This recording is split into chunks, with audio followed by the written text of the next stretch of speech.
Madame, Monsieur, bonsoir et merci d'être sur Télé Africa. Merci de regarder cette émission présidentielle 2025. On vous dit tout. C'est dans quelques jours qu'aura lieu l'élection présidentielle, plus précisément le samedi 12 avril 2025. Les Gabonais appelés à voter le prochain président de la République. C'est lui qui va donc présider aux destinées du Gabon pour les 7 prochaines années.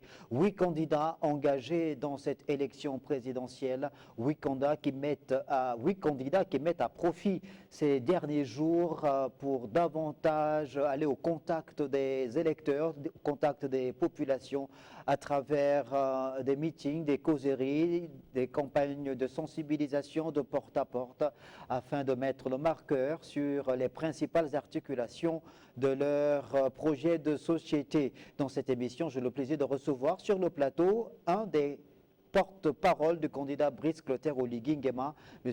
Junior Xavier Ndondon. Monsieur Junior Xavier Ndondon, bonjour. Bonjour. Merci beaucoup d'être sur le plateau de Télé Africa dans cette émission présidentielle 2025. On vous dit tout. Vous êtes porte-parole du candidat Brice Clotaire Oligui Nguema.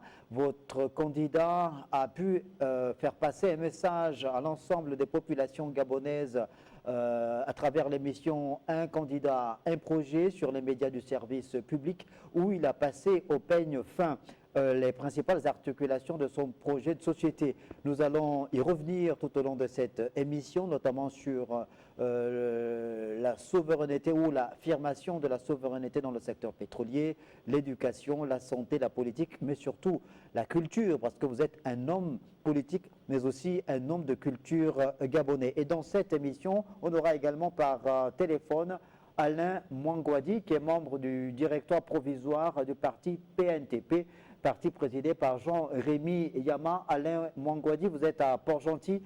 Bonjour. Bonjour, monsieur Simonage. Merci beaucoup d'être dans cette émission. Merci. Vous allez donc intervenir en direct depuis Port-Gentil dans cette émission afin de pouvoir apporter votre regard sur ce projet de société de Brice Clotaire Oligui Nguema, donc soumis à l'appréciation du peuple gabonais. On vous retrouve dans quelques minutes. Alors, Junior Xavier Ndondon, Brice Clotaire Oligui Nguema a donc réaffirmé lors de son passage dans l'émission Un candidat, un projet, la détermination pour lui de faire en sorte que le Gabon recouvre sa dignité, notamment à travers la souveraineté dans le secteur pétrolier.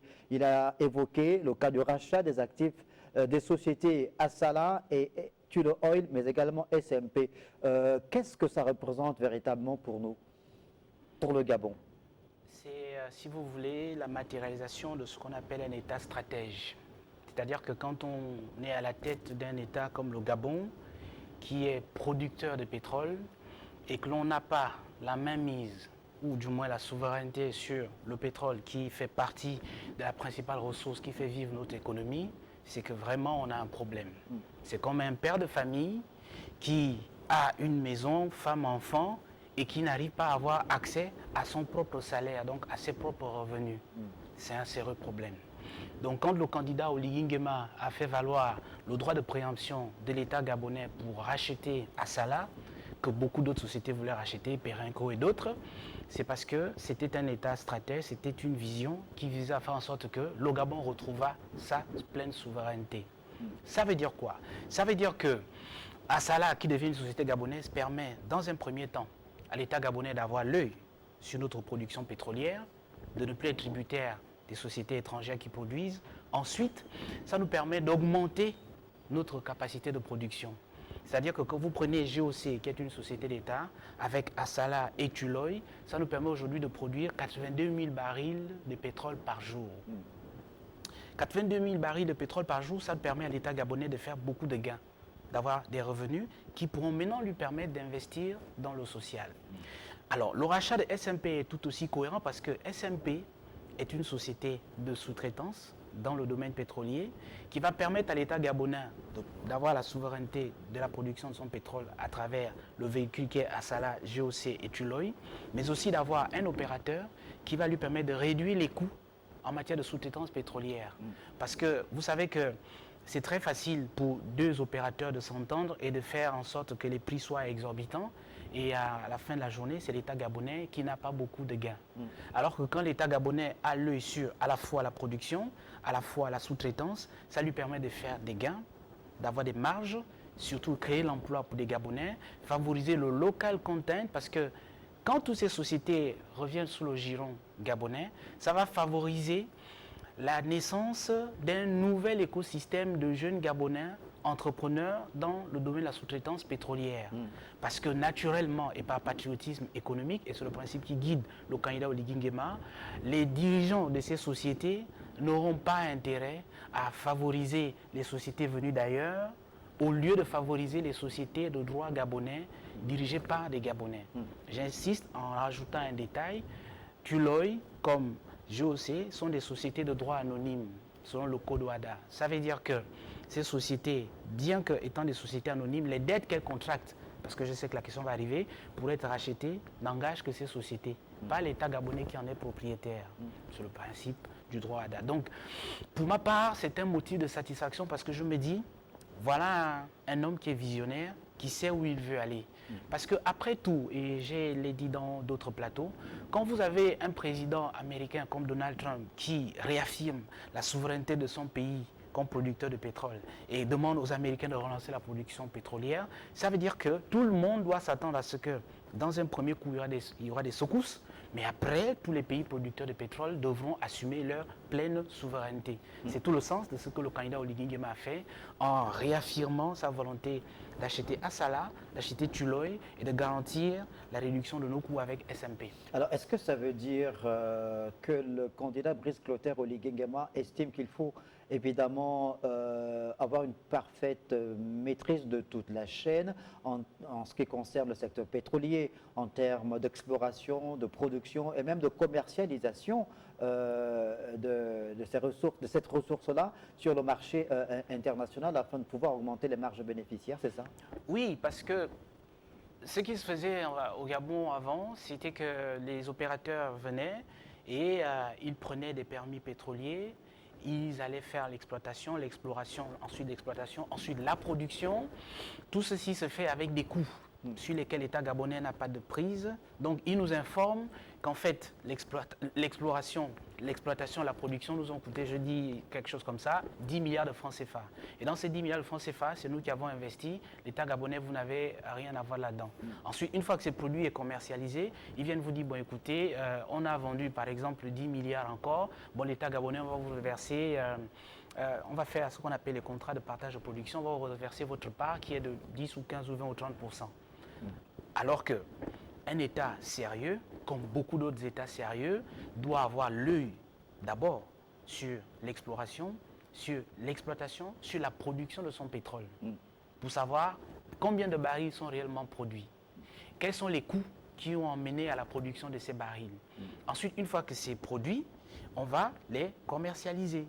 Et quand on les commercialise, à travers GOC, l'État sait exactement ce qui a été vendu. Après la commercialisation, ou même avant, on va faire la transformation. C'est pour ça qu'il y a la Sogara, Société gabonaise de raffinage, pour raffiner notre pétrole. Parce que l'objectif aujourd'hui des États stratèges, c'est de faire en sorte que toutes nos matières premières ne quittent jamais le territoire gabonais avant d'avoir subi au moins une première transformation. Junior Xavier Ndondo, est-ce que ça veut dire que si on se lance effectivement sur cette voie-là, vous venez de parler de transformation du pétrole en produit fini par la Société gabonaise de raffinage, qu'il pourrait y avoir dans les prochaines années une baisse considérable du prix du carburant à la pompe? Naturellement, quand vous êtes maître de votre production, ce que le candidat Oligui Nguema a commencé à faire, quand vous êtes maître de votre production, nous sommes passés de la production de GOC ajoutée à celle d'Assala et de Tullow à 82 000 barils jour. Quand vous êtes maître de votre production, vous devez aussi être maître de la transformation. Ensuite, lorsque le produit qu'on appelle le pétrole est transformé, avec le gasoil, avec l'essence, avec le pétrole, avec le kérosène et beaucoup d'autres produits en différé, ça fait en sorte que vous créez une chaîne de valeur sur le plan économique. Parce que vous créez beaucoup de petits entrepreneurs autour du secteur pétrolier qui sont dans la sous-traitance et qui tirent profit de cette économie qui est dynamique. Et à partir de ce moment, non seulement vous créez beaucoup plus d'entreprises, donc beaucoup plus de richesses, l'État prélève beaucoup plus d'impôts, vous créez beaucoup plus d'emplois, il y a beaucoup de personnes qui ont des comptes en banque, qui rentrent dans le circuit économique, mais ça permet aussi à l'État d'avoir la même mise et le regard sur toute la chaîne de production du pétrole et de ne pas se faire raconter l'histoire du pétrole par d'autres. Et ça a un intérêt, c'est que c'est la souveraineté d'un État. C'est pour ça que dans le pilier 2 du projet du candidat Notre Essor vers la félicité, notamment sur économie et développement durable, il insiste sur le fait que d'abord nous devons retrouver notre souveraineté dans le secteur du pétrole, dans le secteur des mines, dans le secteur du bois. Deuxièmement, nous devons pouvoir transformer nos matières premières au Gabon pour créer plus d'emplois, plus de valeur et faire en sorte que notre économie soit mieux diversifiée. Évidemment, il y a le pilier 1, celui de l'accès à l'énergie, parce qu'il faut industrialiser notre pays. Donc, il faut régler la question énergétique. Donc, c'est tout un projet systémique qui n'est pas un projet incomplet. C'est un projet qui intègre beaucoup de pans. À la fois, on récupère notre souveraineté, le pilier 2. À la fois, on essaye d'améliorer les capacités opérationnelles de notre pays en matière de fourniture en électricité pour derrière industrialiser avec le barrage de Boué, avec le barrage du F2, avec le barrage de l'Impératrice à Fougamou, à la fois faire en sorte qu'il y ait d'un autre plan la formation des jeunes Gabonais pour pouvoir s'approprier tous ces métiers. Parce que tous ces métiers vont être disponibles pour les Gabonais, il va falloir qu'il y ait des Gabonais formés, compétents et capables de saisir ces opportunités. Il va falloir aussi qu'il y ait des Gabonais courageux, entrepreneurs, pour saisir toutes les opportunités de sous-traitance. C'est tout le sens de la Banque du commerce et l'entrepreneuriat pour les Gabonais, avec le fonds Aidez-nous à vous aider et l'autre fonds agricole pour permettre aux Gabonais de saisir pleinement toutes ces opportunités. Alors, on revient sur cette synthèse donc, de ce pan lié à la souveraineté dans le secteur pétrolier, ce panneau Brice Clotaire Oligui Nguema qui a résumé justement cette opération de rachat des actifs d'Assala. C'est le premier panneau que nous vous montrons. Donc, on voit. Alors là, il parle de l'ancien régime. Il dit qu'ils avaient peur d'exercer leurs droits à cause de la métropole pour racheter Shell. Moi, j'ai pris mon courage pour racheter Assala malgré la pression de la métropole. Alors, ce n'est pas anodin ce que dit Brice Clotaire Oligui Nguema, candidat à l'élection présidentielle, tant on sait que le pétrole exploité en Afrique, notamment dans les pays de l'Afrique noire francophone, l'a souvent été par des majors de l'ancienne puissance colonisatrice et que parfois même, il y a eu quelques remous. On peut considérer que c'est un véritable acte de courage posé par Brice Clotaire Oligui Nguema. Le premier acte de courage que le candidat Oligui Nguema a posé, c'était déjà le 30 août. C'était déjà de se lever avec ses frères d'armes et arrêter le fonctionnement d'un système que beaucoup de Gabonais, y compris moi, n'apprécions plus. J'indique quand même que à partir de 2022, beaucoup de Gabonais comme moi avions pris nos distances avec le milieu politique parce qu'on n'y croyait plus. Donc c'est ça le premier acte de courage, le 30 août. Ensuite, le coup de libération a fait en sorte qu'il y ait une nouvelle volonté, un nouvel état d'esprit qui émerge au Gabon. Celui de se dire, il faut libérer notre pays d'un système qui a fait ses preuves et qui a déçu tous les Gabonais, qui a trahi toutes ses promesses, et placer maintenant le Gabonais sur le chapeau de roue du développement. Et comment on développe? On développe en prenant d'abord la souveraineté sur ses propres ressources, le pétrole. Ensuite, une stratégie qui fasse en sorte qu'on en tire profit. Après, le deuxième acte de courage, évidemment, c'est de se dire, oui, ceux qui étaient là avant n'avaient pas pris leur courage pour régler la question de la souveraineté énergétique et pétrolière. Le candidat Oligui Nguema l'a fait, oui, c'est vrai, c'est un acte de courage. Et contrairement à beaucoup qui ont raconté qu'il était le candidat de la métropole, parce que j'ai entendu ici quelqu'un sur votre antenne dire qu'il a reçu un ambassadeur le 30 août à 14h et qui reçoit des fiches des chancelleries occidentales, la preuve, elle est devant vous. Quand eux, ils étaient aux affaires, ils n'ont jamais bravé les intérêts de la métropole. Le candidat Oligui Nguema n'a que les intérêts du Gabon à cœur. Et donc, quelles que soient les pressions, d'où qu'elles viennent, il a un cap, il tient le cap, et la preuve, elle est là. Il a racheté Assala, il a racheté Tuloy, il a racheté SMP, qui n'étaient pas des sociétés au départ gabonaises. Donc, c'est un homme courageux, et c'est justement ce courage qui fait en sorte que des hommes de culture, de tradition comme moi, nous nous engagions à le suivre. Parce qu'on avait besoin au Gabon aujourd'hui de courage, de clarté, de précision. Les Gabonais, dans une période comme celle de la campagne électorale, ce n'est pas une période de démagogie où on dit tout. C'est une période où on dit exactement ce qu'on peut faire. Parce que n'est pas président au Gabon qui veut, est président au Gabon qui peut. Qui peut, c'est celui qui est capable de prendre les décisions les plus difficiles. J'ai dit une fois sur une antenne, le président de la République, c'est un homme seul. C'est un homme qui vit dans la souffrance, qui vit dans le stress permanent. C'est un homme qui n'a que des problèmes.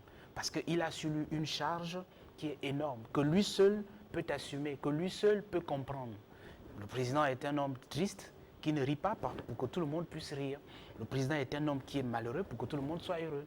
Le président est un homme qui se prive de nourriture. Il a faim pour que tout le peuple mange. Il se prive de boisson pour que tout le peuple boive. Et il doit être prêt, au péril de sa vie, à donner sa vie pour son peuple. C'est ce qu'il avait fait le 30 août. Si le 30 août, imaginez-vous que ça n'aurait pas marché, il ne serait plus vivant, ni lui ni ses compagnons. Donc ils ont risqué leur vie, ils ont abandonné femmes et enfants pour libérer un pays.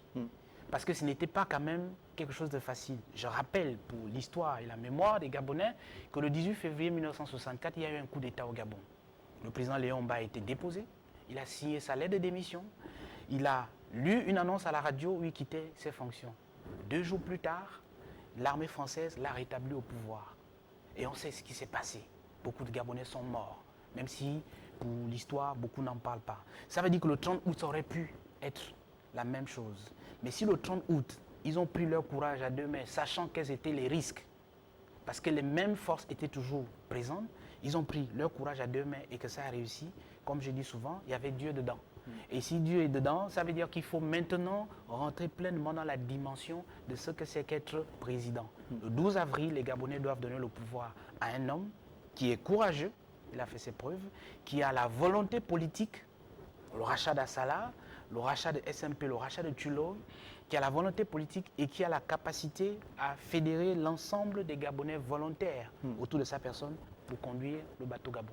On va aller du côté de Port-Gentil, la capitale économique du Gabon, retrouver Alain Mouangouadi, membre du directoire provisoire du PNTP, parti de Jean-Rémy Yama. Alain Mouangouadi, qui est un enseignant, qui est un syndicaliste bien connu depuis plusieurs années maintenant au Gabon, revendiquant les meilleures conditions de vie et de travail des enseignants, l'amélioration du système éducatif. Mais avant d'aborder les questions liées à l'éducation, on sollicite le regard, l'avis d'Alain Mouangouadi sur cette affirmation de la souveraineté du Gabon souhaitée, décidée, mise en acte par Brice Clotaire Oligui Nguema à travers le rachat des actifs d'Assala, de Tullow, mais également de SMP. Alain Mouangouadi, alors, on voudrait avoir votre avis, votre regard justement sur cette affirmation ou réaffirmation de la souveraineté du Gabon dans le secteur pétrolier à travers le rachat des actifs d'Assala, de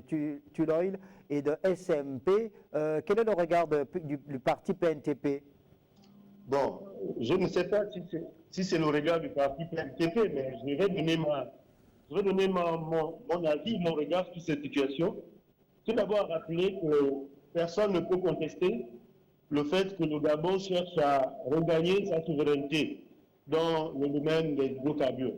Maintenant, ce que moi je souhaite, c'est qu'effectivement, cette souveraineté impacte le quotidien des Gabonais. C'est-à-dire que lorsqu'on faisait ce rachat, il fallait bien que les ressources, disons la loi de finances de notre pays soit impactée par cette production, par le fait que notre pays aura des ressources en plus pour régler les problèmes des Gabonais. Parce qu'effectivement, avant le rachat d'Assala, il y avait déjà la dette du Gabon qui était là, il y avait les problèmes que les gens publics avaient. Si cet achat impacte réellement le quotidien des Gabonais, par le fait que les ressources dans le budget vont augmenter, ce n'est pas une mauvaise chose et je pense que ça devrait être l'objectif. Ce qui est également gênant, c'est le fait qu'il y a une opacité dans ce processus.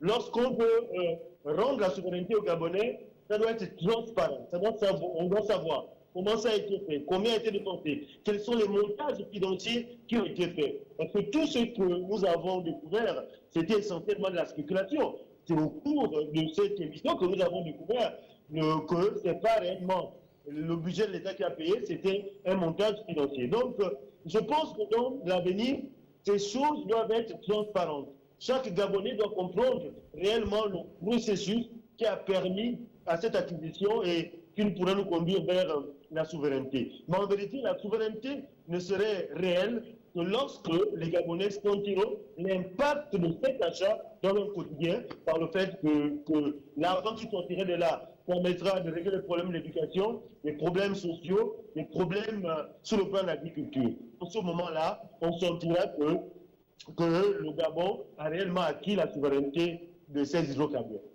Merci Alain Mangouadi.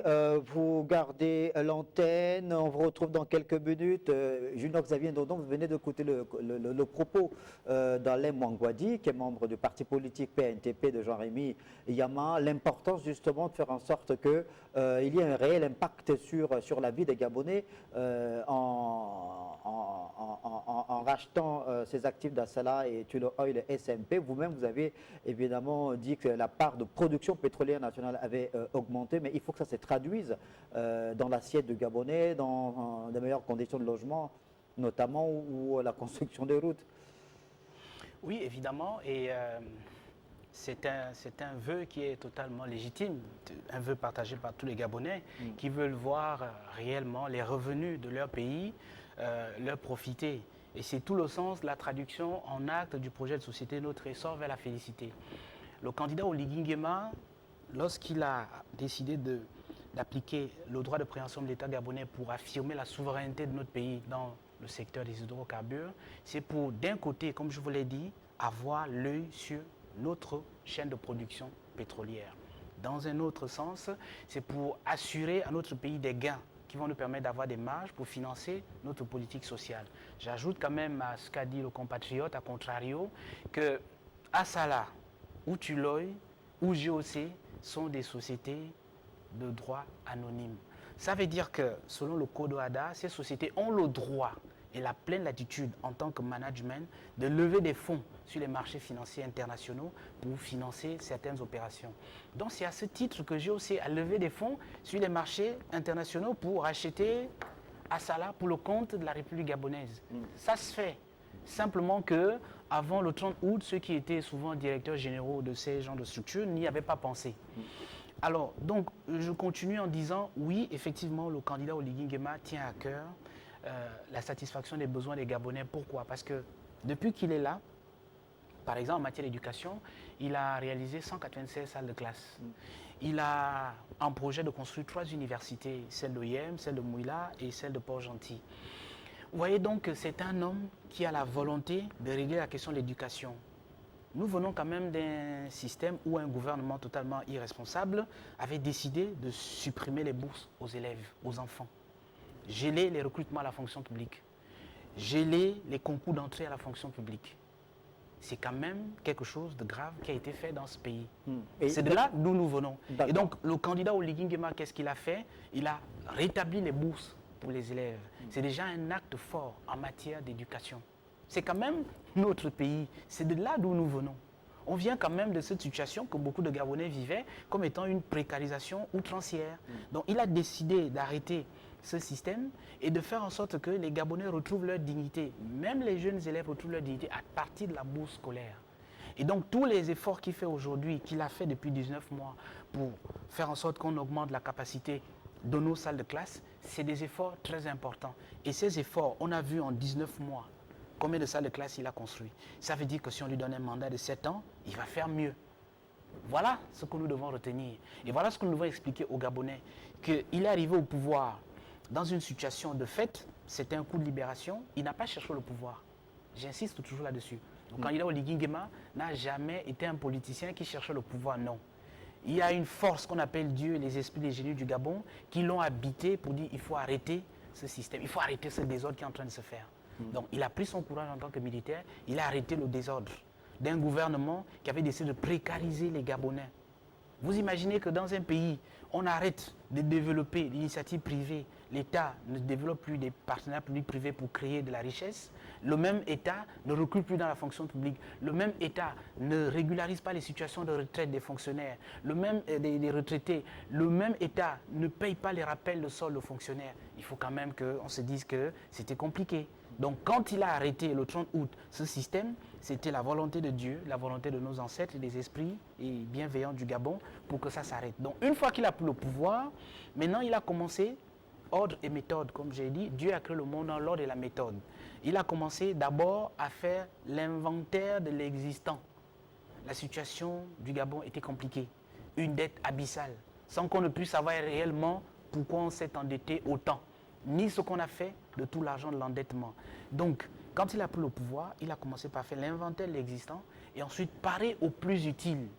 Faire la transition ne signifie pas qu'on va laisser les Gabonais sur le côté, qui sont là depuis 4-5 ans, qui veulent travailler et qui n'ont pas la possibilité de travailler parce que des irresponsables étaient dans un gouvernement et qui avaient décidé simplement de finir avec la vie des Gabonais à travers des mesures iniques, à travers une élection mal organisée, à travers un processus biaisé, à travers un management de notre administration qui était vraiment approximatif. On va partir du côté de Port-Gentil. Alain Mangouadi, vous êtes enseignant, syndicaliste notamment. Dites-nous le regard que vous avez également sur ces projets de société de Brice Clotaire Oligui Nguema dans son segment lié à l'éducation nationale, le système éducatif gabonais. Depuis 19 mois, le Comité pour la transition et la restauration des institutions a mené certaines réalisations, notamment en ce qui concerne la construction des salles de classe, le retour du paiement des allocations d'études, la bourse scolaire aux élèves du secondaire. Que pensez-vous justement de ce qui a déjà été fait en 19 mois et ce qui est proposé dans le projet de société de Brice Clotaire Oligui Nguema en ce qui concerne le secteur éducation? Bien, merci. Monsieur Flange, j'ai envie de faire corriger quelque chose, hein, parce que je constate que dans le bilan du président candidat, il revient sur la construction de 3000 salles de classe. Je tiens à rappeler que ces 3000 salles de classe, pour leur majorité, sont construites dans le cadre du projet PISE, qui est un projet dont le contrat a été signé depuis bientôt 10 ans, et la majorité de ces salles de classe étaient déjà construites avant le coup d'État. Donc le président n'a fait qu'inaugurer ces salles de classe. Donc dire qu'il a construit 3000 salles de classe, je pense que c'est de l'exagération. Oui, il a construit quelques salles de classe, dont le lycée celui de Glace, celui qui a été transformé en Picardie militaire, et celui du stade qui n'est pas encore inauguré. Donc, ceux qui font ce bilan essaient un peu de corriger les choses. Donc maintenant, en ce qui concerne le projet de société dans le secteur de l'éducation, je ne souhaite pas que notre projet soit essentiellement orienté vers la construction. Parce que jusqu'à présent, je ne vois pas le projet pédagogique, le projet des réformes pédagogiques dans le projet de société du président candidat. Le statut particulier du secteur éducation, les enseignants qui sont des acteurs majeurs du système. Oui, les bourses ont été données, mais comment vivent les enseignants dans leur quotidien? Les enseignants sont précarisés, leurs salaires sont misérables. Je pense qu'il va falloir que le président candidat, s'il veut réellement impacter notre système éducatif, qu'il mette également un accent sur le quotidien des enseignants. C'est vrai qu'il a parlé de la prime de l'allemand, mais on vient dans l'éducation pour travailler dans de bonnes conditions. La majorité des établissements de libre ville fonctionnent à double flux. Et les salles de classe sont autour de 80 élèves par classe. Donc, dans chaque établissement de libre ville, c'est normalement 3 établissements en fonction. Donc, nous pensons que, logiquement, on devrait nous proposer un véritable plan de construction des salles de classe, une autre programmation, comme ça a été fait, par exemple, pour les militaires, pour qu'on sache, au bout du mandat, quels vont être les effectifs dans les salles de classe. Parce que enseigner, travailler avec 80 élèves par classe, je vous avoue que ce n'est pas la joie, et beaucoup d'enseignants aujourd'hui souffrent des AVC, souffrent de toutes les maladies possibles, et la prise en charge de ces enseignants, malheureusement, n'est pas n'est pas effective dans les structures hospitalières. Donc il y a tous ces éléments-là. Il y a par exemple le cas de la mutuelle des enseignants. Le président avait pris un engagement pour régler ce problème. Mais les enseignants qui veulent être efficaces sur le terrain, il faut que leurs problèmes sociaux, leurs problèmes de santé ne les amènent pas à rester assis dans leur maison. Donc je peux évoquer comme ça plusieurs choses pour dire oui, c'est bien de construire, mais réellement que les programmes soient tellement réformés, parce qu'aujourd'hui, notre système est calqué sur celui que nous avons hérité de la colonisation. Qu'est-ce qui est fait pour donner une identité à notre système éducatif? Pour le moment, je ne vois rien. Merci Alain Mangouadi. On vous retrouve avant la fin de l'émission. Junior Xavier Ndondon, vous venez d'écouter Alain Mangouadi, le regard qu'il porte en tant qu'enseignant, leader syndical sur ce projet de société de Brice-Clotaire Oligui Nguema en lien avec le secteur éducation. Pour lui, il faut aller au-delà de la construction des salles de classe. Il faut une véritable refonte du système éducatif gabonais. Ce que je peux indiquer à l'attention de notre compatriote et d'autres, quand vous prenez le projet de société du candidat Oligui Nguema, notamment le pilier 4, vous avez un accent qui est mis sur l'amélioration des conditions de travail des enseignants, l'amélioration des infrastructures scolaires. C'est écrit dans le projet, c'est un engagement fort qu'il a pris et qui est chiffré. Vous avez ensuite le renforcement des capacités des enseignants. Vous avez un soutien au personnel avec handicap, les jeunes filles, les enfants qui ont des situations de handicap. Vous avez aussi la revisitation de tous les programmes scolaires et curricula. C'est prévu dans le projet de société.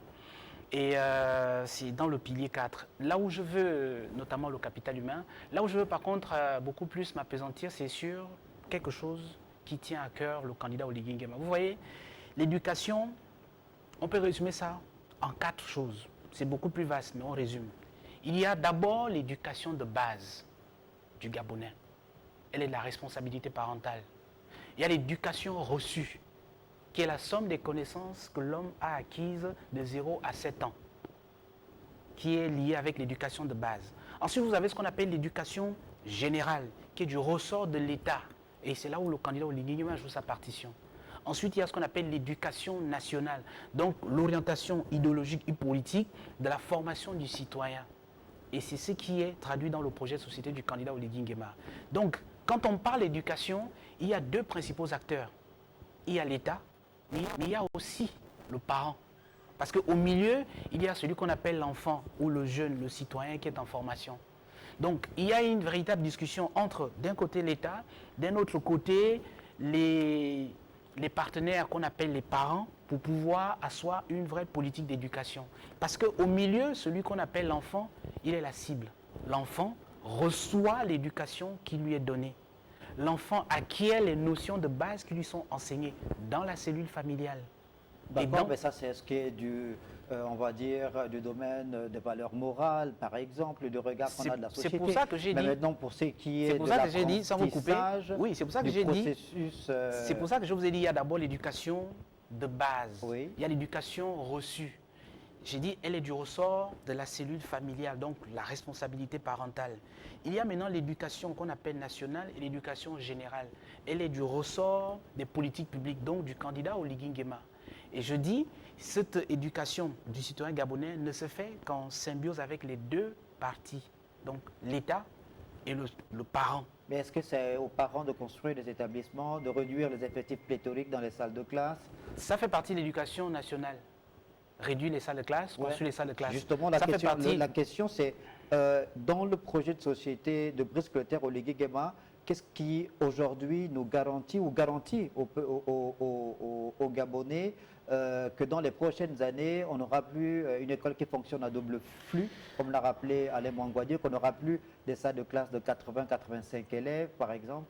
La garantie, elle est dans ce que j'ai indiqué sur notre chaîne de télévision.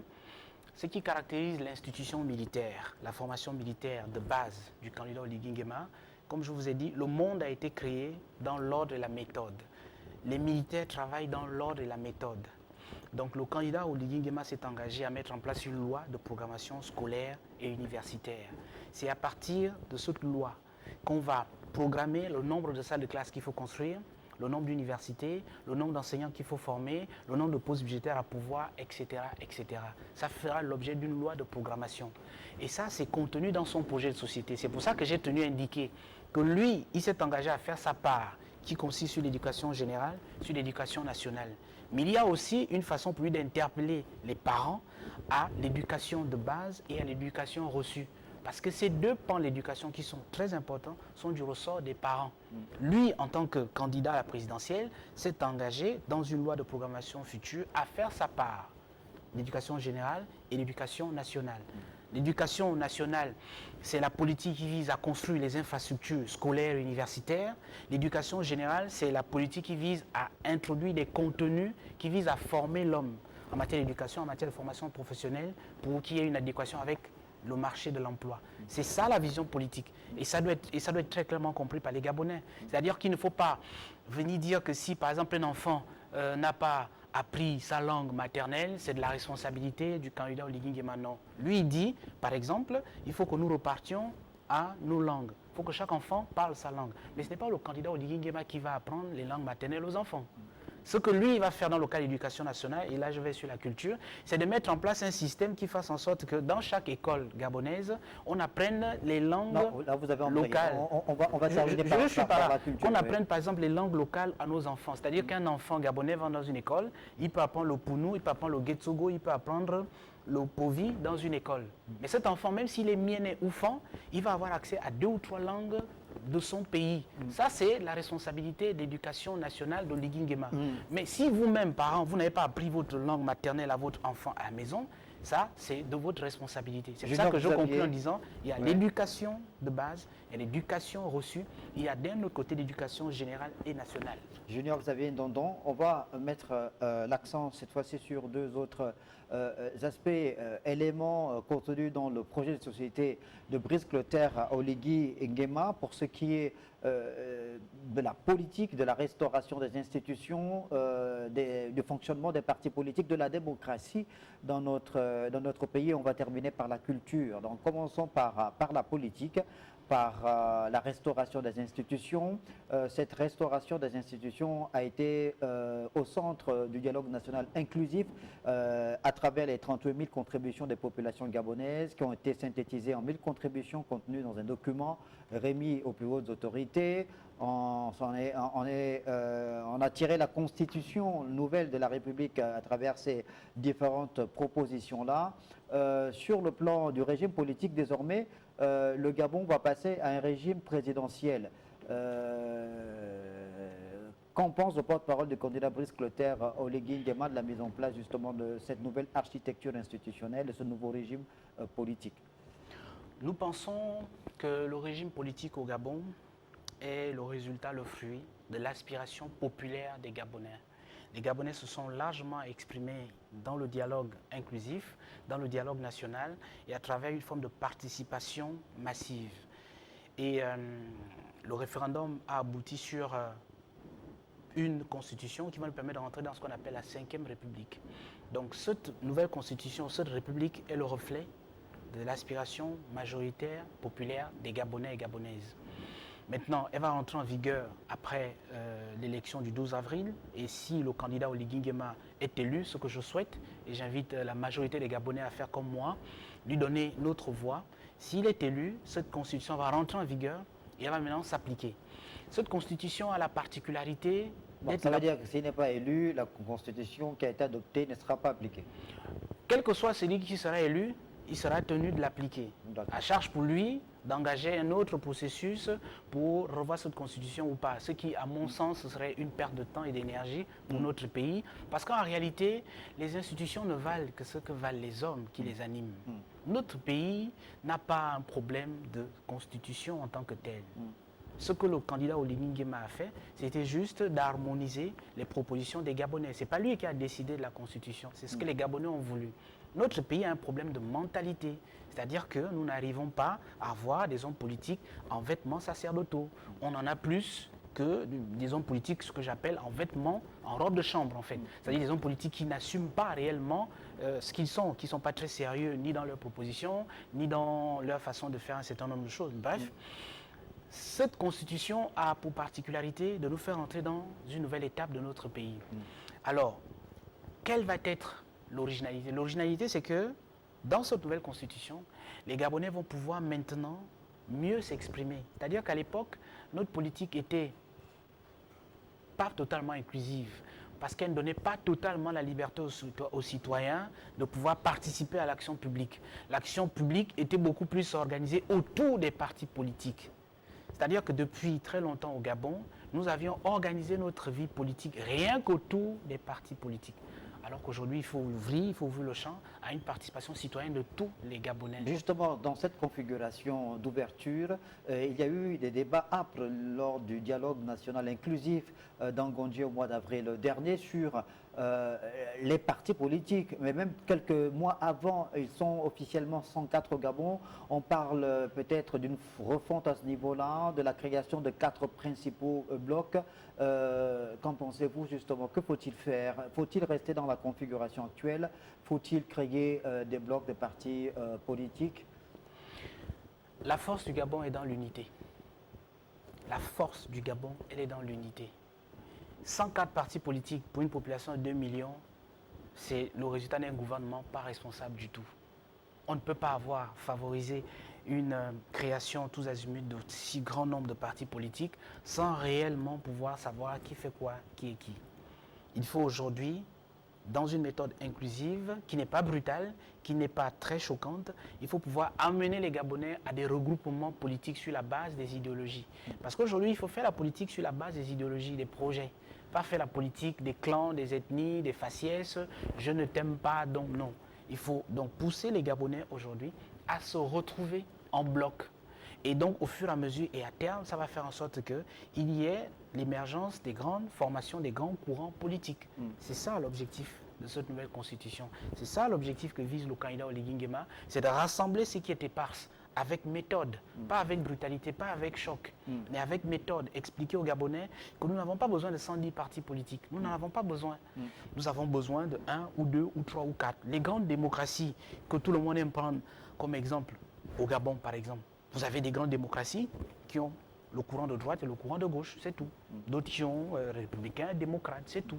Pourquoi nous, au Gabon, on se taperait le luxe d'avoir 104 partis politiques? Parce que le système à l'époque fonctionnait sur des bases claniques. Je monte mon parti, c'est tous les FAN, les ODIP, de Mbenga, d'OIM et tous les clans affiliés à moi qui se réunissent autour de. L'autre monte son parti, c'est tous les Ngoy de Makokou qui se retrouvent là.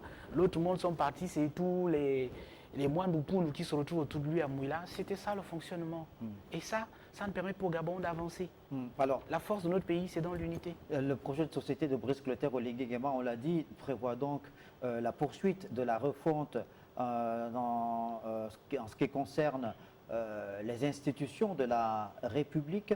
Il y a certains compatriotes qui n'épousent pas la vision de Brice Clotaire Oligui Nguema, qui estiment par exemple qu'il faut, dans ce cadre politique-là, de la réforme des institutions, dissoudre l'Assemblée nationale, dissoudre le Conseil national de la démocratie.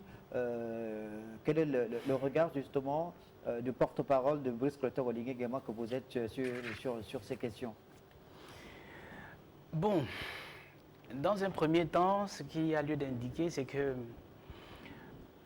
j'ai dit sur plusieurs chaînes de télévision qu'il y a un candidat que vous connaissez, je ne vais pas le citer, qui passe le temps à dire qu'il veut dissoudre le Conseil économique et social, le CND, le Sénat. J'ai indiqué que, vous savez, pour l'histoire des Gabonais, il faut que ce soit clair. En 1956, ce qu'on appelle la loi cadre Gaston Defferre, c'est elle qui donne l'autonomie aux colonies que nous sommes. Et c'est sur la base de cette loi Gaston Defferre qu'en fait un territoire qu'on appelle Gabon est créé sur le plan administratif. Et en 1959, en juin 1959, le premier ministre du Gabon, Léon Bamiko, crée le Conseil économique et social. Et novembre 1960, le premier Gabonais à le diriger, Paul Ndjindji Ngonjou, est nommé. Alors, vous voyez, j'ai indiqué à ceux qui le disent et qui se réclament chrétiens, que dit la Bible pour parler des chrétiens? Proverbe 22. Ne déplace point la borne qu'ont fixé tes pères. Les pères de la nation ont fixé une borne en créant le Conseil économique et social. Mais comment quelqu'un va se lever aujourd'hui et estimer que lui, il a envie de déplacer cette borne? Au nom de quoi? Et avec quelle capacité et au nom de quelles compétences? Voilà un problème que je pose. Pour nous, le Conseil économique et social, c'est la plus vieille institution du Gabon. On ne peut pas se lever comme ça et dire qu'on va venir le dissoudre. Ça n'a aucune cohérence. Juste parce qu'on veut faire quoi? Des économies d'argent? Le Gabon n'a pas un problème d'argent. Le Gabon a un problème de gestion de ses revenus. Et c'est ce que le candidat Oligui Nguema s'est engagé à faire. Mettre de l'ordre dans la gestion des deniers publics. On dit qu'on va dissoudre, par exemple, le Sénat, voté par la Constitution de 1991, que tout le monde acclame comme étant une référence. Mais si tout le monde l'acclame comme étant une référence, la seule Constitution souveraine au Gabon, majoritairement reconnue par les Gabonais, mais qui a voté le Sénat? Ça veut dire qu'il faut tout reprendre à zéro. Donc j'essaie d'indiquer que le chemin, ce n'est pas celui-là, c'est de la démagogie. Ce que nous devons faire au Gabon, c'est juste pouvoir avoir des hommes politiques sérieux, honnêtes, compétents et volontaires. Notre problème, ce n'est pas les textes, c'est l'application des textes, dont la volonté des hommes politiques qui a manqué. Depuis 1960, avec le président Léon Mba, le président Omar Bongo, le président Ali Bongo, ce n'est pas les projets de société qui ont manqué. Léon Mba, en 1962, à Mwanda, a fait un très beau discours pour résumer sa vision politique, Gabon d'abord. Mais Gabon d'abord résonne encore dans notre esprit aujourd'hui. Omar Bongo nous a fait des actes pour le Gabon, la rénovation, la refondation, tous les projets de société, le pacte du développement, le bâtisseur. Omar Bongo nous a fait rêver avec les projets de société. Mais pourquoi ça n'a pas marché? Ali Bongo nous a mis le plan stratégique Gabon émergent. Formidable. Mais pourquoi ça n'a pas marché? Parce que nous n'avons pas mis suffisamment l'accent sur l'homme qu'il faut à la place qu'il faut. Un. Deux, mettre la place sur l'inclusivité des Gabonais, c'est-à-dire, quelles que soient nos différences, quels que soient nos a priori, nous devons apprendre à travailler ensemble pour un seul intérêt. Et c'est là où intervient la particularité du candidat Oligui Nguema, c'est le leadership.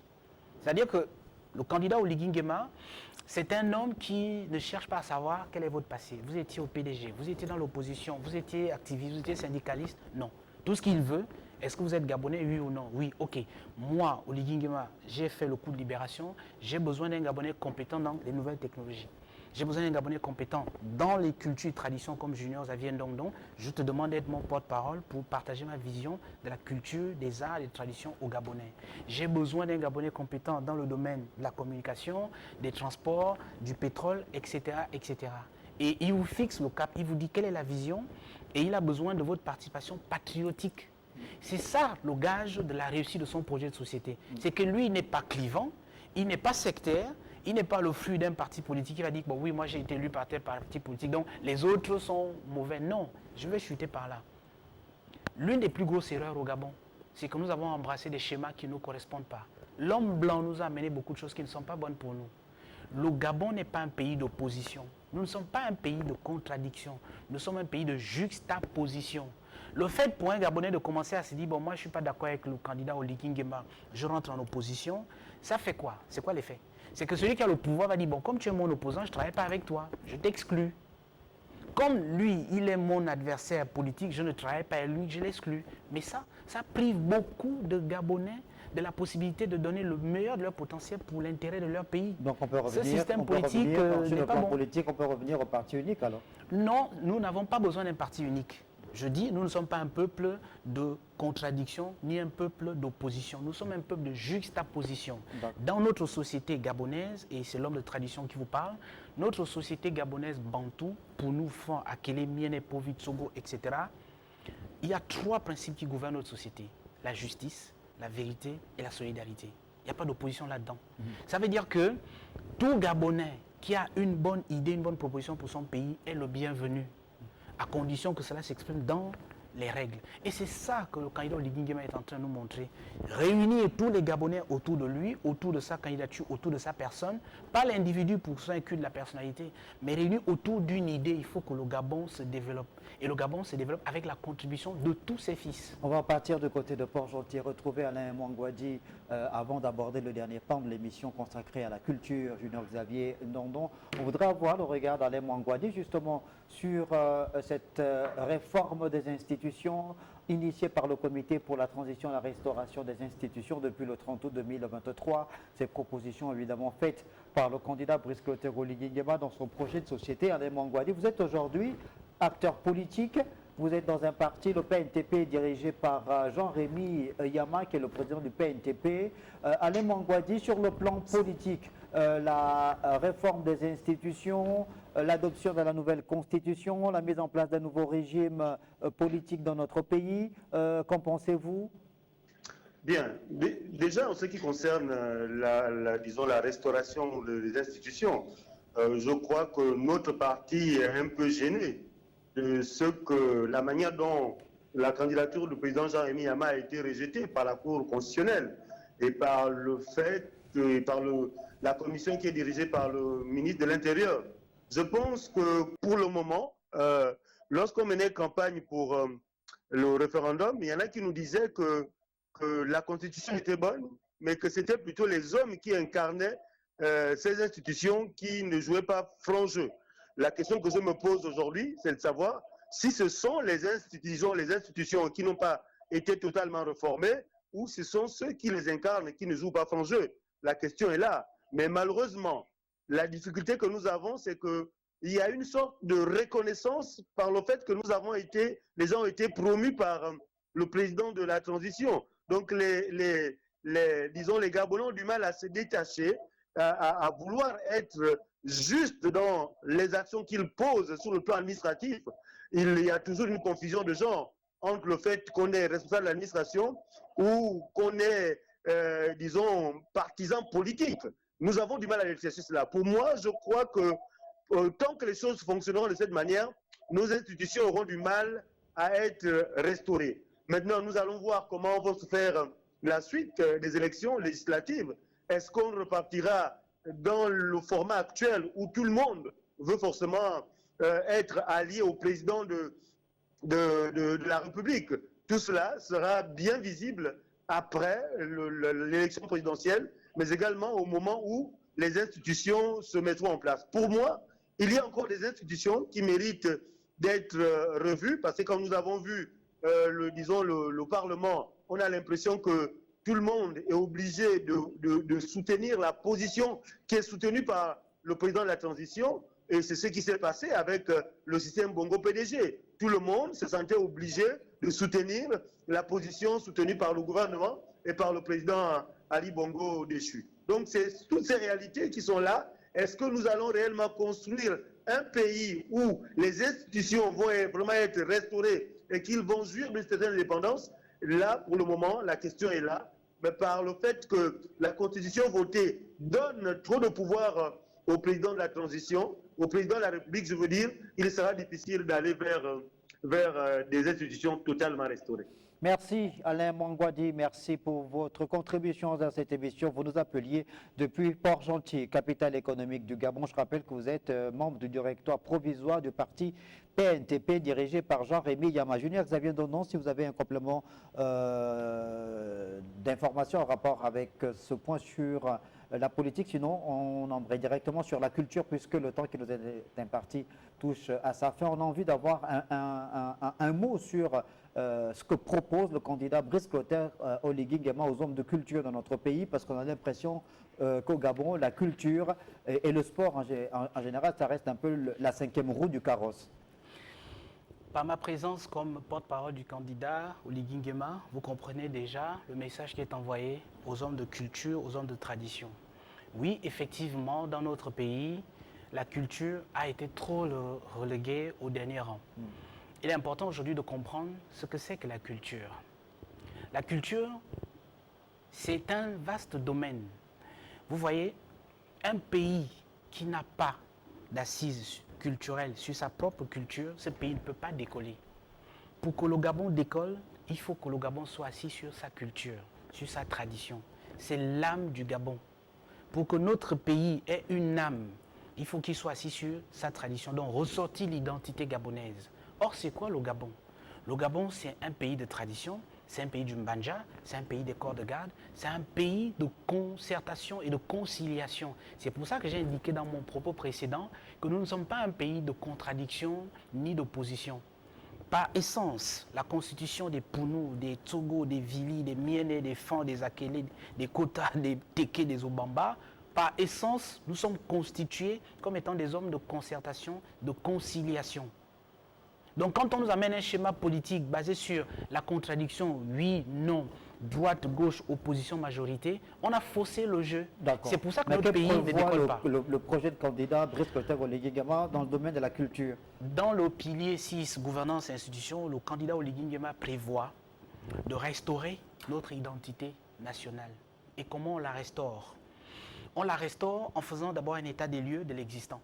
Qu'est-ce qui existe aujourd'hui en termes de rites traditionnels? Qu'est-ce qui existe en matière de danse traditionnelle? Qu'est-ce qui existe en termes de us et coutumes? Qu'est-ce qui existe aujourd'hui en matière de droit coutumier? Qu'est-ce qui existe aujourd'hui en matière de techniques de chasse, des techniques de pêche, la sculpture, les arts plastiques, la couture, la cuisine? Qu'est-ce qui existe aujourd'hui en matière d'organisation traditionnelle? Voilà le premier inventaire qu'il faut faire, c'est un état des lieux. Cet état des lieux va nous permettre de faire en sorte qu'on ait un diagnostic clair de la situation de notre pays. Quelles sont les langues qui sont encore parlées aujourd'hui au Gabon? Combien de locuteurs existent-ils? Qu'est-ce que nous avons encore aujourd'hui comme patrimoine immatériel et matériel? Et comment on fait pour l'organiser? Une fois que ce constat, cet état des lieux sera fait, maintenant on pourra engager une stratégie de restauration de notre identité. Et je suis là par exemple pour vous partager les inquiétudes du candidat Oligui Nguema. Vous voyez, le Gabon, on parle d'Iboga. L'Iboga, c'est le patrimoine du Gabon. Mais dans la loi des finances de notre pays, il n'y a aucune rubrique où l'Iboga rapporte même plus d'argent que le pétrole, par exemple. L'Iboga rapporte des centaines de milliards pour d'autres pays qui créent des laboratoires, qui soignent des maladies rares, mais au Gabon, nous n'en parlons pas. Ce n'est pas normal. L'Iboga a été donné au peuple gabonais, c'est la base de notre identité. Quand je parle d'Iboga, je parle de toute notre biodiversité. Il n'y a pas que l'Iboga en termes de plantes. Quand je parle d'Iboga, vous comprenez qu'il y a l'Issemou chez les Mienais, il y a la Lane chez les Fans. C'est tout cela qu'on regroupe en matière d'Iboga. Il nous faut aujourd'hui une vraie politique de restauration de nos valeurs. Et nos valeurs, ce sont nos valeurs coutumières, claniques, traditionnelles, ésotériques, spirituelles. C'est ce qui fait l'identité du Gabon. Quand vous voyez le candidat Oligui Nguema mettre un accent sur la culture, mais c'est simple. Quand vous sortez du Gabon, vous voyez un Chinois, vous le reconnaissez par son accoutrement. Quand vous voyez un Indien, vous le reconnaissez par son accoutrement. Vous voyez un Arabe, vous le reconnaissez. Vous voyez un Malien, un Sénégalais, vous le reconnaissez par le bazin. Vous allez au Sénégal, vous trouvez deux Sénégalais.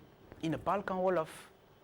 Mais au Sénégal, il y a des Sérères, il y a des Diola, il y a des Malinké, etc., etc. Mais pourquoi ils ne parlent qu'au Wolof? Parce que quelqu'un a pris la décision, en 1960, d'instaurer le Wolof comme étant langue nationale. Quelqu'un aurait dû prendre la décision au Gabon en 1960 d'imposer ou d'instaurer le mienais comme langue nationale. C'est la langue la plus facile à apprendre, c'est notre créole. Mais cette décision n'a pas été prise. Et aujourd'hui, après 65-70 ans, le candidat Oligui Nguema est obligé maintenant de régler les problèmes anciens et vieux. Si le tribalisme a prospéré au Gabon, le régionalisme, le clanisme, c'est parce qu'il n'y a rien qui a pu réunir les Gabonais autour d'une idée. Il n'y a pas une langue qui a pu nous réunir. Et pourtant, le père de l'indépendance gabonais, Léon Mba, il parlait couramment le Mienais, le Fan, le Pounou, le Tsogo. Ça, c'est ce que je peux témoigner. Mais qu'est-ce qui fait aujourd'hui l'unité des Gabonais? Rien. Et c'est ça la culture, c'est ça la tradition, c'est ça les arts. Comment on fait pour repartir au Gabon de ce que nous sommes? Au Gabon de notre source. Il faut débarrasser évidemment tous les a priori, tout ce qui a été dit. Il faut pouvoir débarrasser notre pays de ça et tirer le meilleur parti de notre patrimoine culturel. Nous avons une flore riche. Tout le monde parle aujourd'hui de l'Iboga qui soigne. Mais il y a mieux que l'Iboga dans notre forêt. Il y a des médecines traditionnelles dans notre pays qui peut faire en sorte que le Gabon devienne un hub en matière de soins dans le monde. Il y a une pharmacopée traditionnelle qui fait en sorte que nous pouvons, à partir de nos médicaments traditionnels, soigner des maladies que personne au monde ne soigne. Ça veut dire que dans les prochains mois, il y a une véritable politique qui sera mise en relief par le prochain président de la République. Pour vous, vous souhaitez que ce soit Brice Clotaire Oligui Nguema pour que cette vision-là soit implémentée, c'est ça? Je souhaite que ce soit Brice Oligui Nguema parce que c'est lui qui est le seul qui a appelé un acteur traditionnel, l'a désigné comme porte-parole pour partager sa vision à lui de la restauration de notre identité. Junior Xavier Ndondon, l'élection du président de la République aura lieu dans 48 heures, le 12 avril prochain. Quelle est votre conclusion à cette émission? Mes chers compatriotes, l'élection présidentielle, c'est le pouvoir qu'on donne à un homme de décider pour 2 millions de personnes pendant 7 ans. C'est un choix qui n'est pas des moindres. C'est un choix important, c'est un choix difficile, mais c'est surtout un choix stratégique. À la face de Dieu, devant nos ancêtres et de l'histoire et des hommes, nous devons donner le pouvoir le 12 avril au meilleur d'entre nous au Gabon, qui est susceptible et capable de protéger nos intérêts communs. Il nous faut un président qui protège tous les Gabonais, quelle que soit leur situation. Il faut un président qui accepte de ne pas dormir pour que les Gabonais dorment bien. Il nous faut donner le pouvoir à un président qui est prêt à se sacrifier pour que nous vivions bien. Il nous faut donner le pouvoir à un président qui est patriote, qui aime son pays au-dessus de tout et qui, pour l'amour de son pays et de son peuple, est prêt à faire le sacrifice ultime. Le candidat Oligui Nguema que je soutiens et que je vous propose, le 30 août, a laissé sa femme et ses enfants. Il a laissé ses intérêts et il a risqué sa vie pour libérer notre pays. Il savait qu'il pouvait mourir, il savait qu'il pouvait être tué, il savait que si ça se passait mal, sa vie était finie. Mais il a pris sur lui de dire, au nom de mon pays et du vert jaune bleu, le drapeau de mon pays, je vais poser un acte patriotique pour libérer mon pays, pour faire en sorte qu'une nouvelle aurore se lève sur notre pays, un nouvel espoir vienne, un nouvel âge d'or commence dans notre pays, pour que tous les Gabonais puissent enfin connaître ce qu'on appelle l'essor vers la félicité. Donc cet homme, c'est le candidat Oligui Nguema, qui n'a pas demandé le pouvoir. Le pouvoir lui a été donné pour mettre de l'ordre au Gabon. Et parce que c'est un militaire, le message derrière l'habit militaire, c'est que Dieu, nos esprits et nos ancêtres veulent que les Gabonais soient désormais tournés dans une mentalité vers l'ordre, la discipline, la rigueur. Et c'est cet homme que je vous invite à voter le 12 avril pour un Gabonais meilleur, pour un Gabon meilleur, afin que demain soit meilleur qu'aujourd'hui et hier. Merci Junior Xavier Ndondon d'être passé sur le plateau de cette émission présidentielle 2025. Je rappelle que vous êtes donc porte-parole du candidat Brice Clotaire Oligui Nguema. Merci de nous avoir regardé. Bonne suite des programmes sur Télé Africa.